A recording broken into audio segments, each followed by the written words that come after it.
Well, this morning we've got Professor Tony Iredia, who is a professor of broadcast management and media law.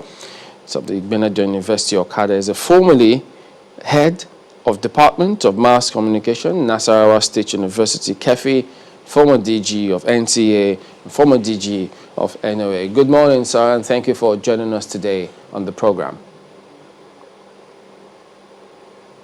Thank you very much. Well, Prof, let's start off with concerns raised about, well, there's a lot about the management and regulation of the industry, but there's this concern which just looms large when they had to talk about fines for hate speeches in that revised broadcast code. It's giving so many people a lot of concern, raising it from, what, 500,000 to 5 million, much as they've said, look, those who have challenges should come forward with it. But hearing that alone, what were your initial thoughts? Well, thank you very much, Chamberlain. I have always felt that the reason we are having problems these days is because private participation has now been allowed in the broadcast field. Several years ago, when some of us were in this business and we were like a monopoly, these regulations were not this stringent and they were not this frequent.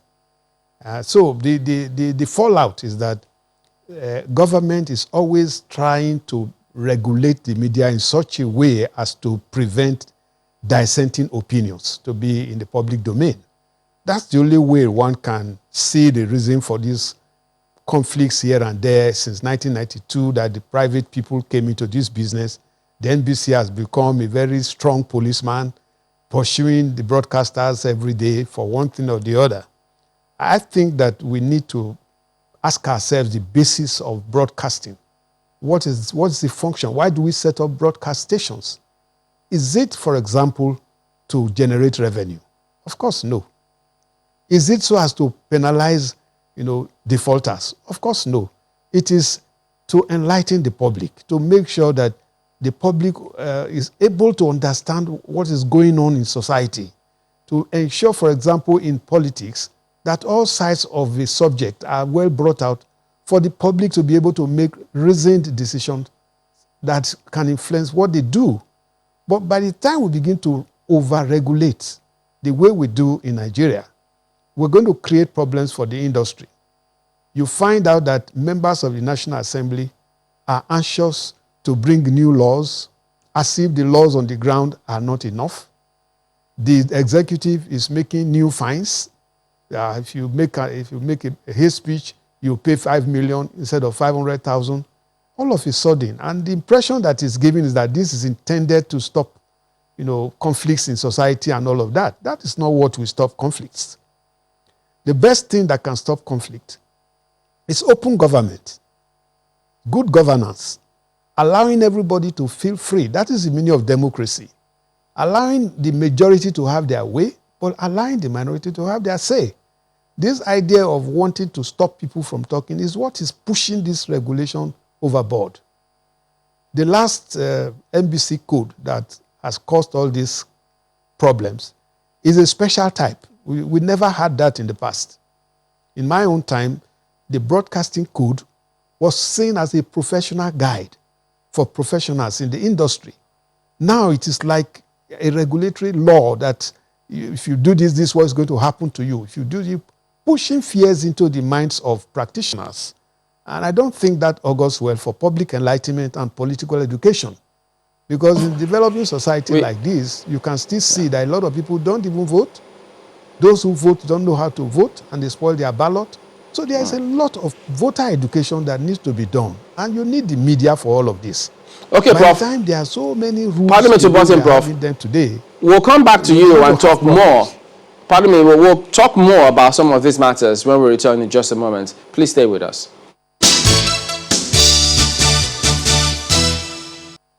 Another highlight of the amendment is the provision that has raised the fine for hate speeches and illicit messages from 500,000 naira to 5 million naira. We believe that this will serve as a deterrent to those who want to use our broadcast stations to sow seed of discord. From the above, it is clear that it is a regulatory function to establish the code. It is democratic when the regulator engages stakeholders to get their views. The broadcasting code is not a static document. As we often say, broadcasting is dynamic. Therefore, even the sixth edition of the code shall be reviewed at the appropriate time. Our attention remains the good of the country. We need to catalyze the growth of the local industry. We need to create jobs for our teeming creative youths. The opportunities must be created, and we believe that effective regulatory interventions are a sure way of attaining this. That is why we will not waver.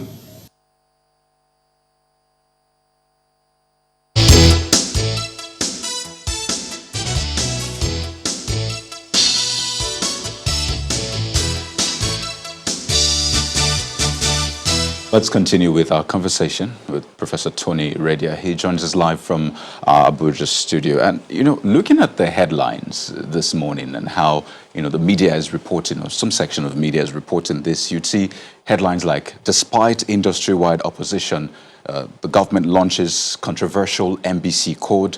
You see, Lai Mohammed, NBC ignores stakeholders and unveils NBC code. And I know that the minister did say that there was some form of consultation, in fact, wide consultation with stakeholders. But it appears as though that did not happen. And I know that you're in the know as to how these things went. What do you have to say about the consultations that went into this, the latest, update regarding the NBC code?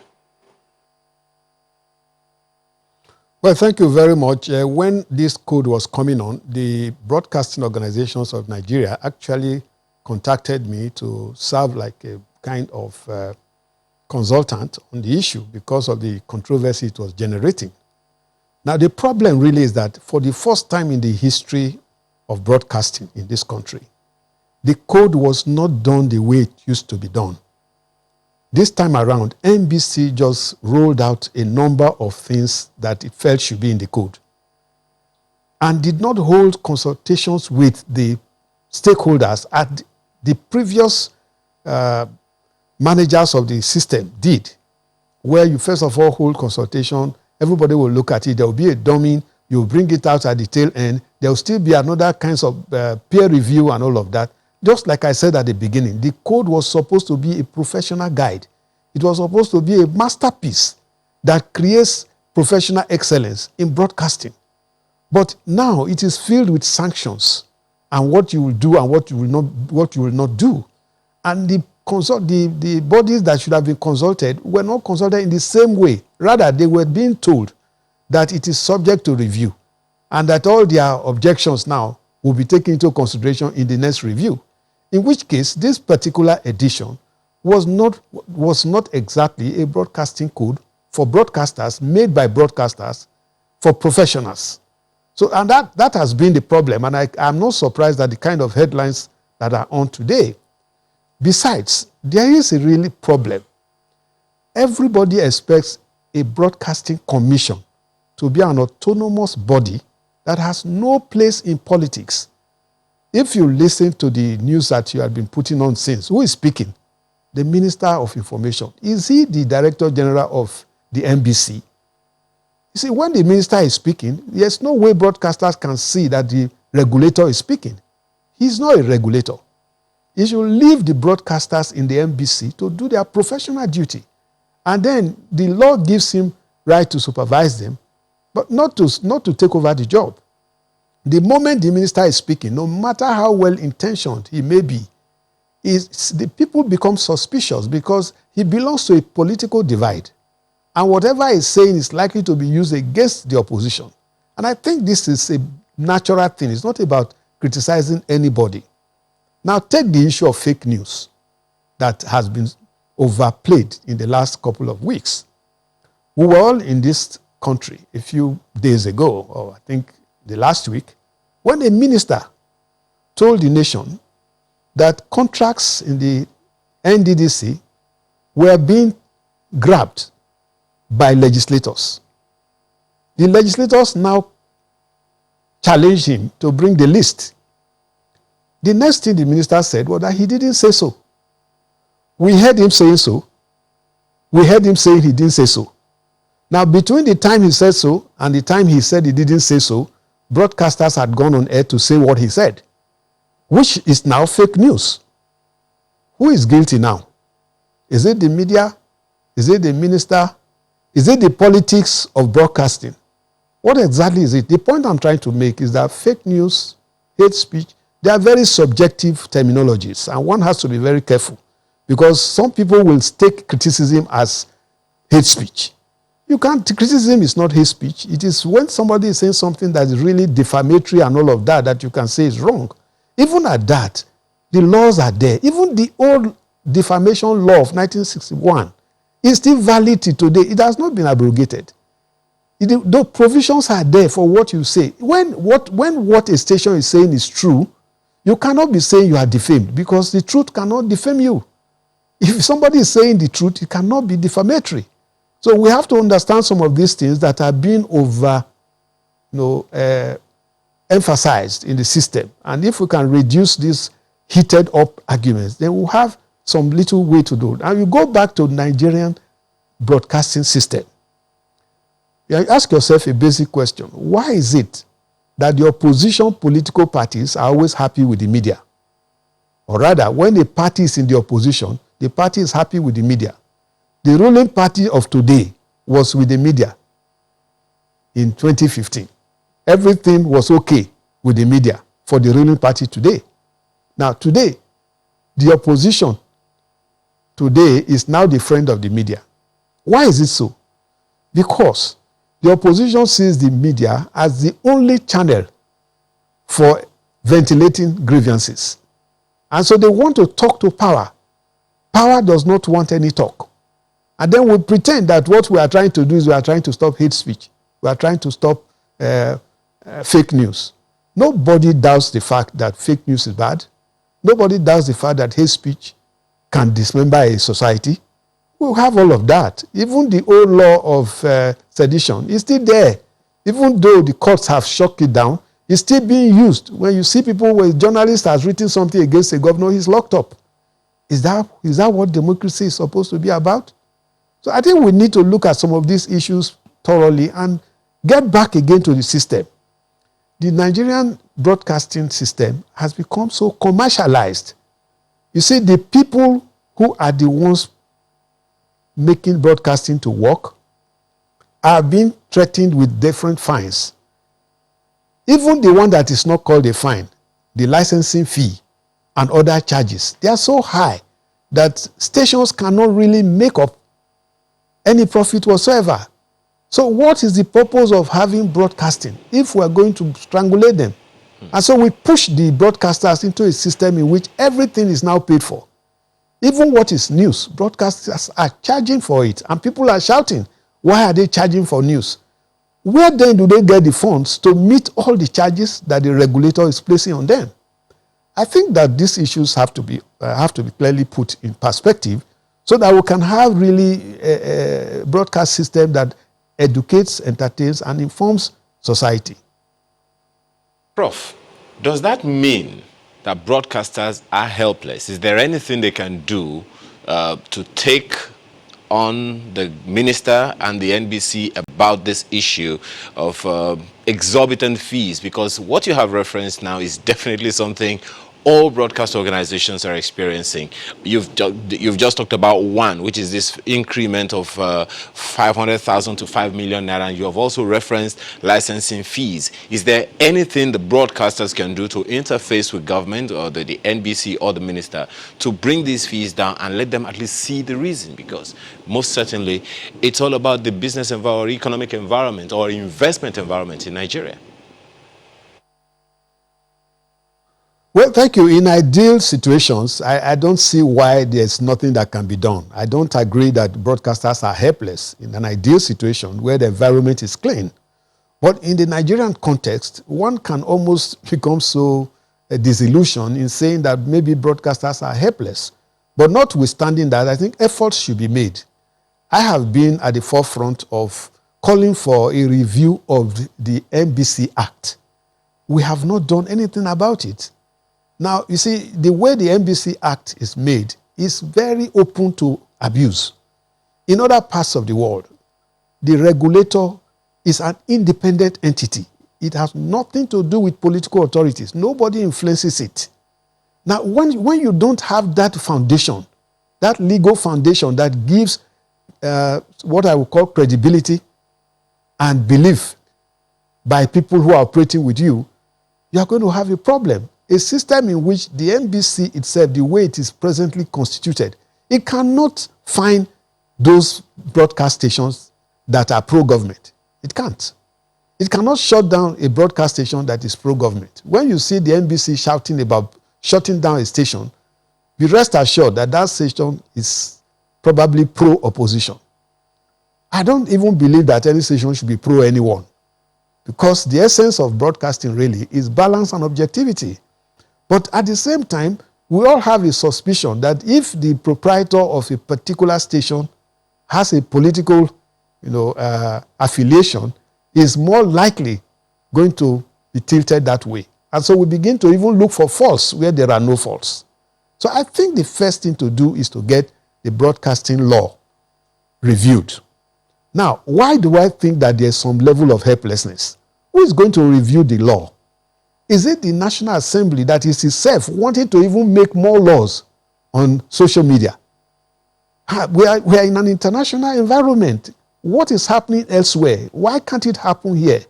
When every day 2 different laws are being made now on anti-social media and so on and so on. Is Nigeria the only country where social media is ruling or running? The other day one governor said, oh, the Chinese or somebody shut it down. We are talking about democracy and somebody is talking about dictators. We're talking about freedom. So my point is that the broadcasters should not lose hope. They should continue to make their point. They are entitled to influencing the enactment of a bill. They are entitled to reaching people. And because actually broadcasters run the media, which are powerful organs, they should be able to use these organs appropriately. If by the time you are asking government or whoever wants to speak to pay the same proportion of increase that we have now as fines, maybe they will begin to understand that broadcasting is costly. But if you continue to use your rate cards and government is saying something should move from 500,000 to 5 million, your rate card should move by that same ratio so that people will now know what is happening, the way it happens in other places. But besides, I think that we have to also know that in terms of deterrence, which the minister spoke about, there is nothing to show that people will be deterred. We are assuming that the only medium where people can do fake news or where people can do hate speech is broadcasting. It's not so. Politics is on now in 2 states. People are doing all kinds of hate speeches and fake news in rallies. Not even on the screen, in rallies. And people are hearing them. Are those ones not fake news? Are those ones not hate speech? What is the fine for that? Because the greatest victim, the greatest culprit in fake news is the politician. It is the politician that will say something and say he didn't say it. It's the politician that will instigate a news item and then disown it. So at the end of the day, we are punishing the messenger. We are not looking at the proprietor who owns the message, the person who initiated it, the originator of the issues that are at stake. We are not looking at it. We are just behaving as if the only venue where Nigerians hear anything is radio and television, which is not true. So many things are happening elsewhere. Let me ask you, Prof. In the media. So I expect that we should be able to allow the media to function. Okay. Now, one other issue that is of equal importance in this entire management of the broadcast industry has got to be self-regulation. Where does this leave self-regulation if we're grappling with some of these laws now? Well, you see, in the print media, for example, there has been a big quarrel between the journalists of the print and the Nigerian Press Council. And the courts have even said that They should allow journalists to self-regulate. But the truth is that nobody believes that the Nigerian media has grown to the level. In fact, people believe that the Nigerian media is a mischievous class. And we're not even giving it a chance to grow. Yet, Nigeria is probably the only country that has media written in its constitution and gave it a mandate and a function to carry out. Because we know that it will be difficult to carry so many things to the court, the Nigerian Constitution in Section 22 asks the media to be the police of governance. They ask the media to ensure that leaders are accountable to the people. Now, if those who have been given the power to ensure that leaders are accountable to the people are being controlled by those leaders, how do they make leaders accountable to the people? So we need a free media. We don't have it.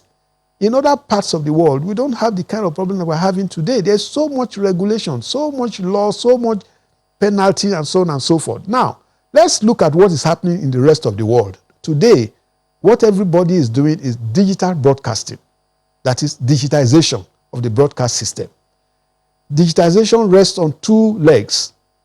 One, the technologies, the technical facilities that you need for the transition. The second leg is broadcast content. Now, the difference between analog and digital broadcasting is that the digital broadcasting requires a lot of content because it has a lot of space. The little spectrum that you could put 2-3 programs in the analog system can take 20-25 programs in the digital system. What that means is that there must be abundance in content development and production. Now, what has Nigeria done about it? We have not done anything about producing content to fit into the expectations of digitization. No. Today, we don't have independent producers who are recognized by law. The NBC is registering stations as content providers. They are not registering independent producers as content providers. How do stations provide enough content to meet the expectations of digitization? Even in the analog system, if you watch our television stations, they have so many repeat programs because they don't have enough content.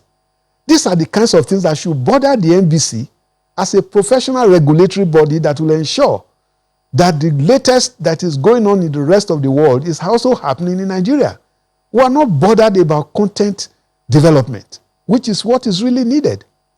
Today, we should be able to have specialist programs. We should be able to tune to Parliament and look at everything that is happening in Parliament. We should be able to tune to other things and have them as separate and direct boxes. But we don't have them. We don't even have enough programs.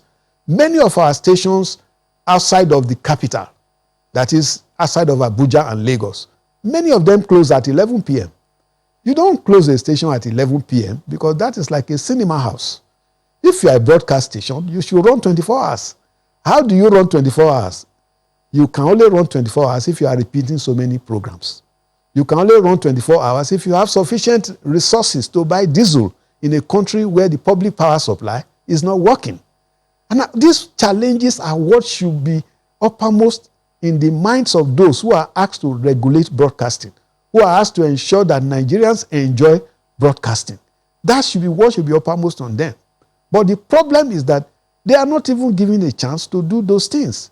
They are called here and there every day. Oh, go and do this. Oh, we watched one program today and it's not good. They go and shut that station down.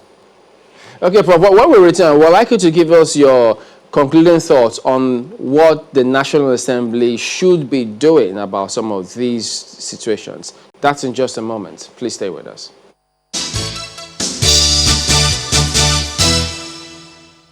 Welcome back. Well, we're winding down now. So, Prof, tell us, I mean, the National Assembly do have a huge responsibility. What should they be doing about some of these laws to ensure that the industry is there for what it should be? Well, thank you very much. It's very simple. One of the things that I've always canvassed and which I think is still begging for action is creating an autonomous regulator. We don't have that now. Now, the present situation is that the NBC is just an agent of the regulator. It's not really the regulator. It cannot grant license. It can only recommend that licenses be granted. Okay. Secondly, the same NBC that cannot grant licenses is empowered by law to withdraw those licenses which it does not have power to grant. So you can see that NBC is just being used.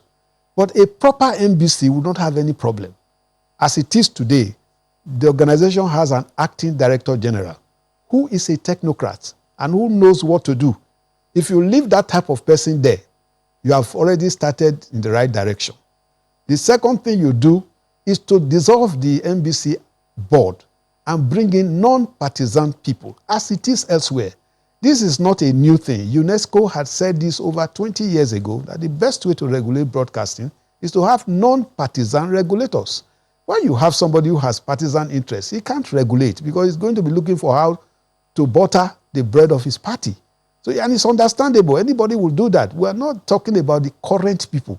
If you even change it, if the present ruling class goes to opposition, the new people will do what these present ones are doing. So the way out is create a non-partisan regulator. Also, tidy up the NBC law. As it is today, we don't really know who does what. Section 2 of the law setting up the NBC gives the power to Mr. President to grant licenses. Section 9 also gives the power to NBC to grant licenses. Who is the grantor? Who is the agent? So there are certain ambiguities in the law that can easily be put right if we just look at what they are all about. I don't see somebody who has power to give what he does not have. So the NBC does not have any license to give, so it should not be seen as somebody giving license. If we want to empower NBC the way it is in other parts of the world, let's empower NBC and have a proper NBC that can regulate and remove the idea of a minister who is a political appointee taking over the day-to-day administration of regulation. Nobody is going to believe in it because he's a politician. It doesn't matter which party he belongs. Another minister of information will do what he's doing now. So let's have a non-partisan body that can run the system in such a manner that all of us will be happy.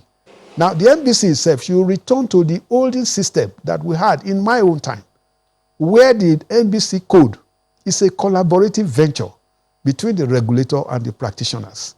They sit down to agree on this is the best practice in the industry today. Let's abide by it. Secondly, the NBC can also lead by example. They can also stop this idea of the punitive approach to management. Rather than, oh, this is what you are going to pay if you do this, why don't you also change it and say, this is what you win when you do not have any infraction? Why can't we institute a reward for good broadcasting and say, well, this station has done so well. Every year we hear, oh, channels has won this, has won that. What has government given to channels for winning all those? So there should be something that you do that will make the broadcaster recognize that, oh, a lot of responsibility has been placed on me. I have to behave well. I have to act well. But when you hold the stick all the time and you say, oh, if you do this, this is what is going to happen. If you do, they begin to look for ways to do it. Like in the reason why the government has increased 500,000 to 5 million now is because there are some politicians who will allow you to make an infraction, give you the 500,000 to pay when they find you, and so the infraction continues. Okay. So by raising it to 5 million, you are assuming that will deter people. Well, that 5 million will not deter Nigerian politicians. If you make it 10 million, there will still be infractions because they are desperate to run down the opposition or to run down the opponent. So in that way, those things will not work. So the best thing is to get the NBC to be strong. Have a technocrat, have non-partisan board members, ensure that the code is a professional guide that will be seen that once you breach it, it's like you have committed a professional blunder. All right, Professor. When we do that, all the contentions on ground now will be resolved by good and we do thank you very much regulator. Indeed. It is indeed a conversation worth having again, and thank you for talking to us this morning. Professor Tony Iredia, Professor of Broadcast Management and Media Law of Ibadan University, Okada, is a formerly head of Department of Mass Communications, Nasarawa State University in Kefi, former DG NTA and former DG NOA. Always a pleasure to have you on, Prof.